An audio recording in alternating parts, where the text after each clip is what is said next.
There was a time when air travel was elegant and relaxing. Airplane seats were spacious and comfortable, and your fellow passengers were courteous and respectful. It wasn't that long ago. Hello and welcome again to the Queen Luxus podcast. Geographical Queen here with today's episode on how airplane travel, which was something of class, has now been reduced to the level of walking in the sand on the desert. Let's take a look back. The years from the 1950s through the golden age of air travel in the early 1970s were generally considered to be the golden age of air travel, a time when the journey was as special as the destination. Airlines competed in comfort, and the experience of flying came with a sense of luxury and adventure that was fondly remembered and sorely missed by those who experienced it. In those years, passengers enjoyed significantly more personal space on board the planes. Distance between seats averaged around 35 inches, as compared to the 28 to 30 inches of today. This extra space allowed for more leg room and a deeper recline, allowing passengers to actually kick back and relax. Seats were thicker with more padding and support, which provided superior comfort. Compared to the slimline seats of today, seats were also a couple of inches wider, allowing more elbow room between you and your neighbor, with a focus on maximizing passenger comfort rather than passenger capacity.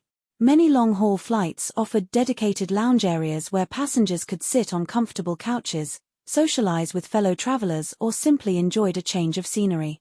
Some American airlines even operated piano bars in the rear of the coach cabin on some of their larger planes. At the center of the bar were professional pianists behind electric organs, entertaining passengers with a range of tunes from classical pieces to modern hits, and popular sing-alongs if the bar scene wasn't your piano bar's thing.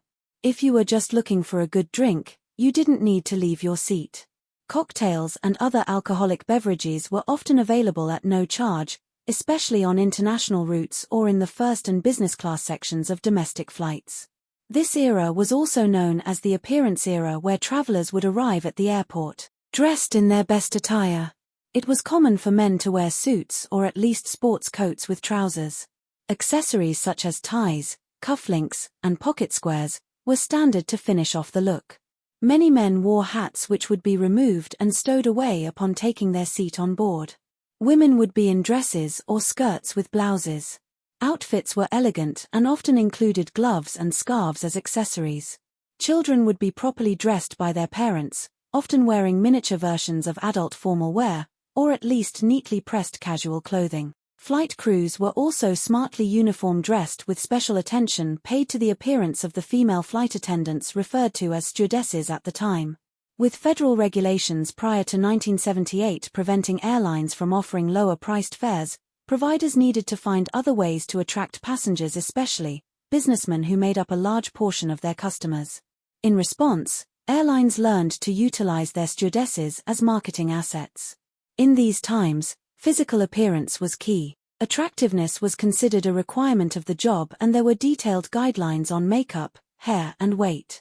Airlines collaborated with famous fashion designers, turning their uniforms into sophisticated fashion statements.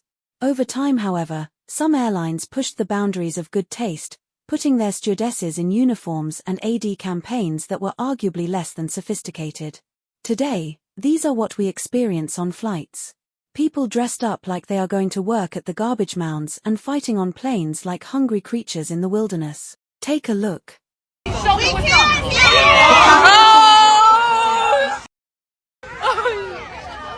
Oh my God. Yo.